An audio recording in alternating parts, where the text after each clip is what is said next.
welcome back to my channel. How are you? Hope you all are fine. In this video, we are going to know the World War I facts. Are you excited? Okay, so on July 28, 1914 began the outbreak of the First World War. It is also known as World War I or the Great War for Civilization. But what is the reason behind it? Why did it start? So in lots of history books, we have the facts about World War I and why it started. But it all boils down to the fact that Europe had split into two large families of countries. So in one family there were the Allies, the British Empire, France, Belgium, Russia and later the USA. These all countries were in one family, and in the other family there were the central powers of Germany, Austria, Hungary, Bulgaria and Turkey. These countries were in other family.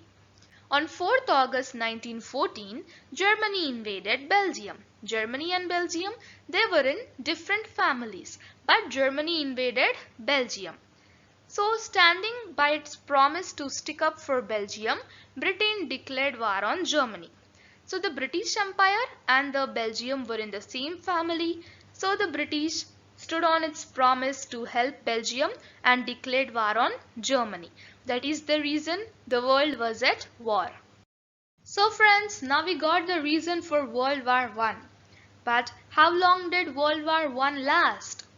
When the First World War began that summer, most people thought it would be over by Christmas because many believed that Britain was so powerful and it could win very quickly. In fact, the First World War lasted 4 terrible years. Remember friends, 4 years, not 4 months. Life in the trenches in World War I. By the winter of 1915, the opposing sides had both dug long ditches called trenches which faced each other, and also in some places just 30 meters apart. So these lines of narrow trenches stretched from the Belgian coast to Switzerland, and these were known as Western Front. Over 5 million British soldiers spent time living in these muddy, miserable ditches and taking it turns to be on the front line. So what is the front line? The front line is the trench which is very closest to the enemy. Day-to-day life there was very smelly and grim. There were millions of giant rats, overflowing loose and terrible lice infestations, not to mention the dead bodies. Every so often, soldiers on the front line. I already said what is the front line. Front line is the trench closest to the enemy.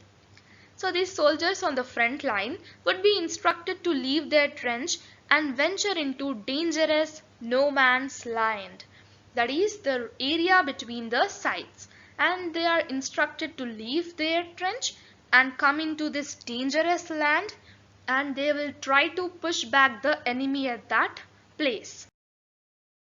Before jumping into the next topic, friends, did you know this? During Christmas 1914, some German and British soldiers agreed to stop fighting with each other for a day or two.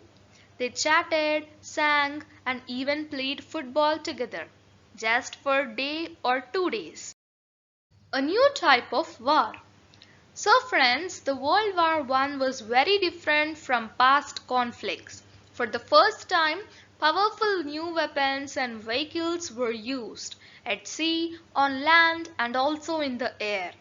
It resulted in many people being killed or wounded. In Britain, you could sometimes hear what sounded like thunder coming across the English Channel from Europe. In fact, it was the huge boom of big guns, which were called as artillery, being fired on the Western Front. 75% of all men who died in World War I were killed by artillery. The largest battle of the World War I was the Battle of Somme, which is also known as the bloodiest battles in history. So it was fought by the French and British against the Germans on both sides of the river Somme in France, and it lasted for more than 5 months.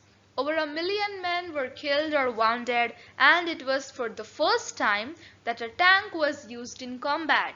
Animals during World War One. There were many animals which were used in World War One. Almost 1 million horses were involved in the war. Soldiers on horseback were known as the cavalry. Not only soldiers, horses also pulled some of the gigantic guns and ambulances. Gas from horse droppings could even be used to power lamps. British families gave their pet dogs to the army so they could carry messages in special tubes on their collars. Dogs were fast, difficult to shoot, and they also caught rats. Pet pigeons were drafted in to carry messages over long distances, often carrying news from the front line back to Britain. So, Germans trained hawks to kill any carrier pigeons they saw. So, when the pet pigeons come to take any message from the German side back to the Britain, when these hawks which are trained by Germans see those pigeons, they just kill the pigeons so that the message is not carried to the British. Goldfish did their bit too. After gas attacks, the gas masks were washed and rinsed, and if the rinsing water killed a goldfish that was placed in it, that meant that the mask still had poison on them. So friends, now let us know what was life like in Britain during World War I. Back on the home front, Britain was under attack from all the sides. Do you remember previously I said that many people believed British was very strong and it will win very quickly. But it was the first time in history that British had come under threat from the sky. Gigantic German airships known as Zeppelins carried out 52 bombing raids on Britain during the war, killing more than 500. People were terrified of them. To avoid Zeppelin attacks, no lights could be used after sunset and loud noises were banned. Large-scale bombing raids on British cities were carried out during the day by German biplanes called Gothas. There were threats from the sea too. Scarborough, Hartlepool and Whitby were the first seaside towns to be shelled by the German Navy. Battle cruisers, ships with huge guns, launched a surprise attack on 16th December 1914. 137 people were killed and 592 injured that night alone.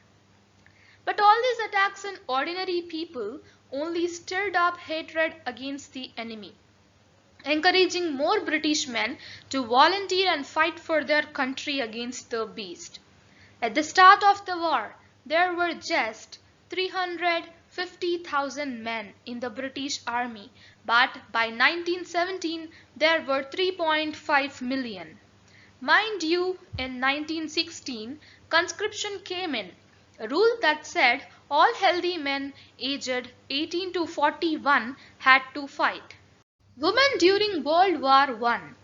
Women were not allowed to join the army, but the war still completely changed their lives in some ways for the better. Before the war, a woman's rule was in the home, but with the men away at war, help was needed in the workplace, and so millions of women went to work in offices, factories, shops, transport and on farms. Many men were horrified by the idea of females working and even wars wearing trousers. But the women proved that they could do the work of men and do it just as well. Without the women of Britain growing food and making weapons, the war could not have been won. When the war was over and the soldiers came home, women were made to leave their new jobs and go back into the home. But not all of them wanted to do that anymore. Their experiences during the war eventually led to women getting more freedoms and rights, including the right to vote. Children during World War I. Did you know that Boy Scouts and Girl Guides had a vital role on the home front? Girl Guides would make basic medical equipment for wounded soldiers like bandages, swabs, and slings. They also worked growing vegetables and delivering milk. Boy Scouts collected eggs for injured troops, protected roads and railway lines, and also delivered messages. Children were even paid to collect conkers which could be turned into explosives. They also wrote letters to soldiers and helped to knit socks and scarves for the troops in the winter months. Some boys lied about their age and went off to fight. The youngest of these, Sidney Lewis, was just 12 years old when he joined the army. He was sent home at the age of 13 after fighting in the Battle of Somme. Children were also used to carry messages for the British Secret Service. The Boy Scouts who were in the British Secret Service, their first choice for this work apparently found it hard to keep sensitive secrets, so Britain's agents turned to the Girl Guides instead. Friends, do you know Winnie the Pooh? Believe it or not, Winnie the Pooh has his roots in World War I Britain. At the time, a young bear cub called Winnie was one of the most popular attractions at London Zoo. He was a mascot belonging to the Canadian Army, who had been left there for safekeeping. The bear was seen by author Milne's son Christopher Robin, who renamed his own toy bear Winnie, and it became the inspiration for his dad's book Winnie the Pooh. Armistice Day. On the 11th hour of the 11th day of the 11th month in 1918, World War I officially ended when an agreement known as Armistice was signed by Germany and the Allies.